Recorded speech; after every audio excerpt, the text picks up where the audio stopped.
ご視聴ありがとうございます。この動画は D 坂の殺人事件後編です。前編では古本屋の店主の妻が殺害され、事件は不可解な謎に包まれました。中編では警察の捜査が進む一方で、明智小五郎は事件の矛盾点に注目し、独自の推理を組み立てます。それでは、事件の真相が明らかになる物語の続きをお楽しみください。With what kind of expression did Akechi Kogoro listen to my story? I expected him to make a strange face or interrupt me in the middle of my story. However, to my surprise, no expression appeared on his face. He usually didn't show his feelings, but he was too calm. He just stayed silent, messing up his hair, as usual the whole time.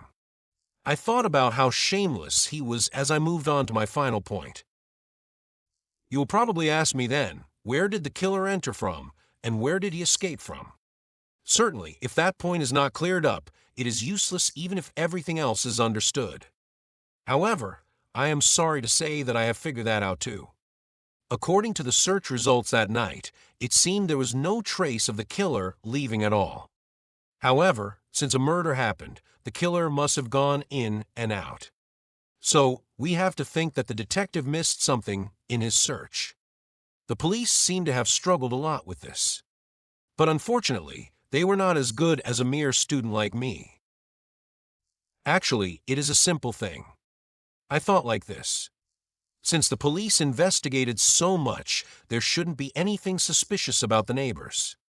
If so, maybe the killer passed through in a way that people wouldn't notice he was the killer, even if they saw him. Even if someone witnessed it, they might not have thought it was a problem at all. In other words, he might have used the blind spot of human attention. Just as our eyes have blind spots, our attention has them, too. Like a magician hiding a large object easily right in front of the audience, he might have hidden himself. So what caught my attention was the noodle restaurant called Asahiya. It's 2 doors down from the bookstore. To the right of the bookstore, there was the watch shop and the candy store. To the left, there was the tabi sock shop and the noodle restaurant. I went there and asked if any man had borrowed their toilet around 8 o'clock on the night of the incident.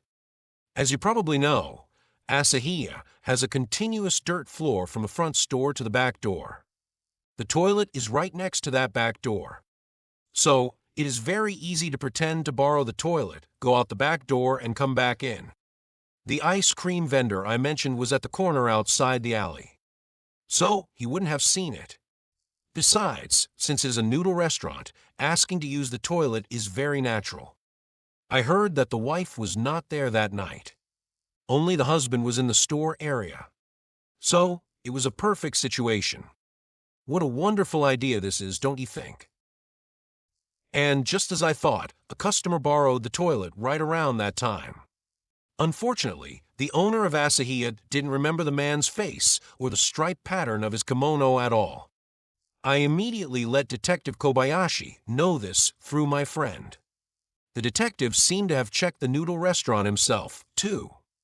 But he couldn't find out anything more. I paused for a moment to give Akechi a chance to speak. In his position, he shouldn't be able to stay quiet without saying something. However, he was still acting cool, scratching his head as usual. Until now, I had used indirect words out of respect. But I had to change to direct words. Hey, Akechi, you understand what I mean, right? Solid evidence is pointing at you. To be honest, deep in my heart, I still cannot bring myself to doubt you. But with all this evidence, it cannot be helped.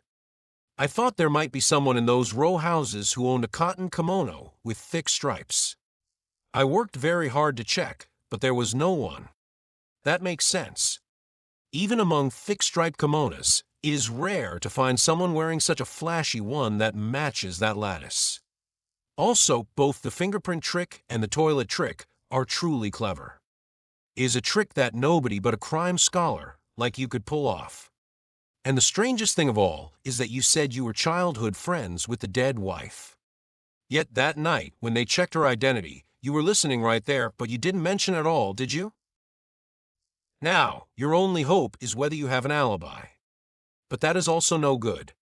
Do you remember? On our way home that night, I asked you where you were before coming to Hakka-Bacon. You answered that you had been taking a walk around there for about an hour. Even if someone saw you walking, it is common to borrow a noodle restaurant's toilet during a walk. Akechi, am I wrong? What do you say? If you can, let's hear your explanation. Readers, when I pressed him like this, what do you think the oddball Akechi Kagoro did? Do you think he hung his head in shame? Not at all. He shocked me in a completely unexpected way. He suddenly burst out laughing loudly. Oh, excuse me. I definitely didn't mean to laugh, but you are so serious, Akechi said, as if making an excuse. Your ideas are quite interesting. I am glad I found a friend like you. However, it is a pity that your deduction is too superficial and material. For example, regarding my relationship with that woman. Did you try to investigate internally and psychologically what kind of childhood friends we were? Did I have a romantic relationship with her in the past? Or do I hold a grudge against her now? Couldn't you guess that much? Why I didn't say I knew her that night? The reason is simple. I didn't know anything that would be helpful. I had lost touch with her before I even entered elementary school. Of course, I recently found out about it by chance and talked to her a couple times, though. Then, for example, how should I think about the fingerprints? Do you think I have been doing nothing since then? I have actually done quite a lot. I wandered around D Slope almost every day. I especially went to the bookstore often. I caught the owner and asked many things. I told him then that I knew his wife, and that actually made things easier. Just as you learned the police's situation through your reporter friend, I found it out from the bookstore owner. I soon learned about the fingerprints you mentioned. I thought it was strange, too, so I checked it. Haha, it is a funny story. The light bulb filament was broken. No one turned it off. We were wrong to think the light came on because I turned the switch. I accidentally bumped the light in a hurry, so the broken tungsten filament connected again. It is natural that only my fingerprints were on the switch. That night, you said you saw the light on through the gap in the sliding door, right? If so, the light bulb broke after that. Old light bulbs can break by themselves without anyone doing anything. Next, about the color of the killer's kimono. Rather than me explaining it. He said this and started digging here and there in the mountains of books around him. Soon he dug out an old, worn-out foreign book. Have you ever read this? It is a book called Psychology and Crime by Munsterberg. Please read about 10 lines at the beginning of this chapter on illusions. While listening to his confident argument, I was gradually beginning to realize my own mistake. So, I took the book as I was told and read it. It said something like this. Once there was an automobile crime case. In court, one witness who swore to tell the truth claimed that the road in question was completely dry and dusty. Another witness swore that it had rained and the road was muddy. One said the car in question was moving slowly, and the other stated he had never seen a car driving so fast. Also, the former said there were only a few people on the village road. The latter stated there were many passers-by, including men, women, and children. Both witnesses were respectable gentlemen. They had no reason to gain anything by twisting the truth. Akechi waited for me to finish reading it, and then he said while turning the pages of the book, "This actually happened. Now look at this chapter called The Memory of the Witness. In the middle of it, there is a story about a planned experiment. It exactly mentions the colors of clothes. It might be a bother, but please read it for a moment." It was an article like this. Omitted to give an example, the year before last, this book was published in 1911. An academic meeting of lawyers, psychologists, and physicists was held in Göttingen. Therefore, all the people gathered there were experts in careful observation. A festive carnival was going on in the town. Suddenly, in the middle of this scholarly meeting, the door opened. A clown wearing flashy clothes rushed in like a madman.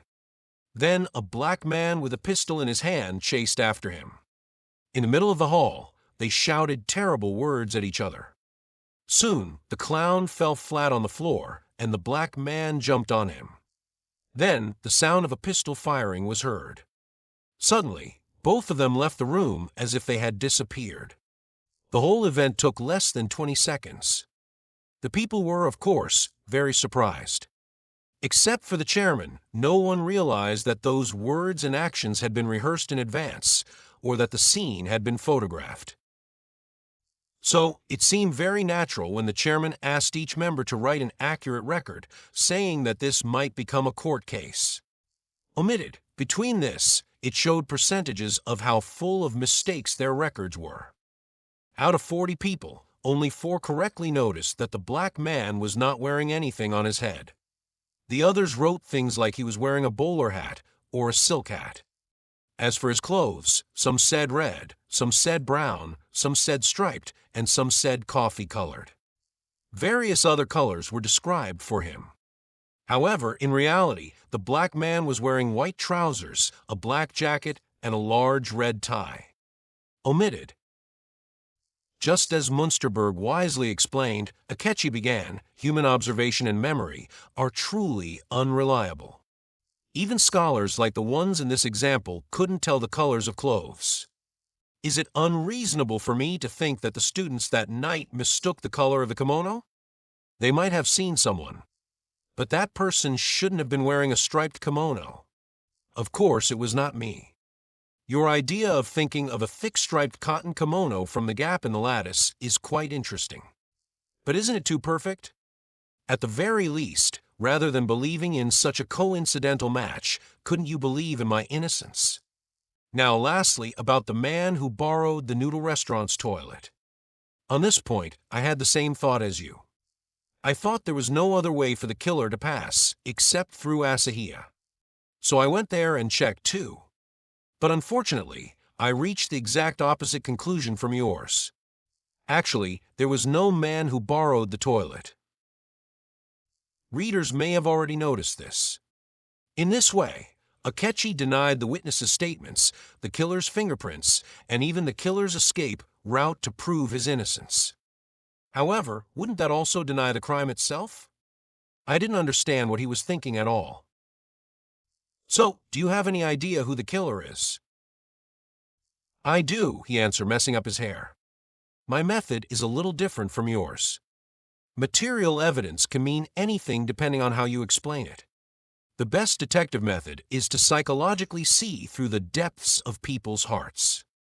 However, this is a matter of the detective's own ability. Anyway, I tried focusing on that aspect this time.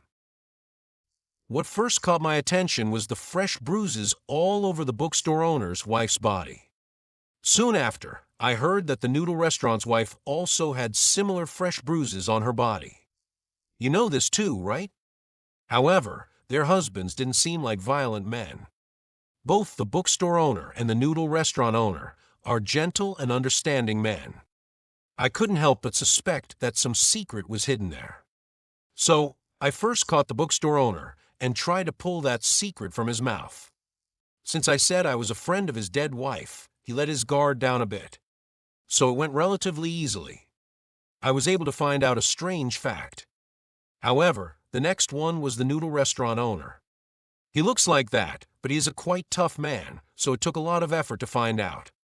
But I succeeded well by using a certain method.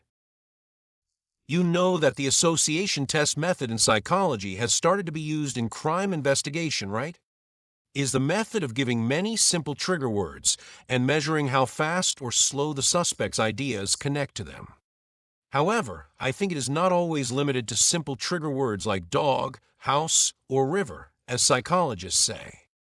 Also, there is no need to always use a chronoscope. For those who understand the core of the association test, such formality is not very necessary. As proof, didn't the great judges and famous detectives of the past use this psychological method naturally through their natural talent, even before psychology developed like today? Uka Ekizen no Kami was definitely one of them. In novels, at the beginning of Poe's The Murders in the Rue Morgue, Dupin guesses what his friend is thinking just from the way his body moves. Doyle copied that and made Holmes do a similar deduction in The Resident Patient. These are all kinds of association tests in a way. The various mechanical methods of psychologists are only made for ordinary people who don't have this natural insight. I went off topic, but in that sense, I did a kind of association test on the noodle restaurant owner. I talked to him about various things. I just made very boring small talk. Then I studied his psychological reactions. However, this is a very delicate emotional matter and is quite complicated. So I will talk about the details slowly some other time. Anyway, as a result, I reached a strong belief.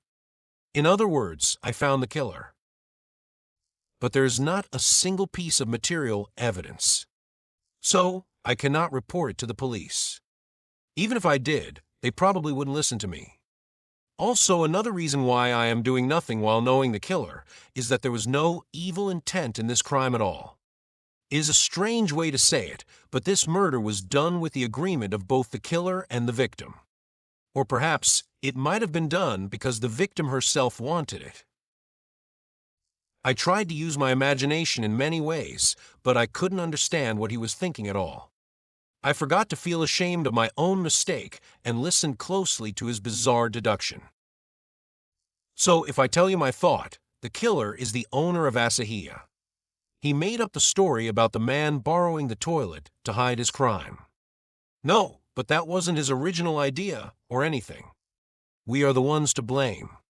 Both you and I asked him if there was such a man. It was like we gave him the idea. Besides, he mistook us for detectives or something. So, why did he commit murder? Through this case, I feel like I was clearly shown what surprising and dark secrets are hidden behind the seemingly ordinary surface of this world.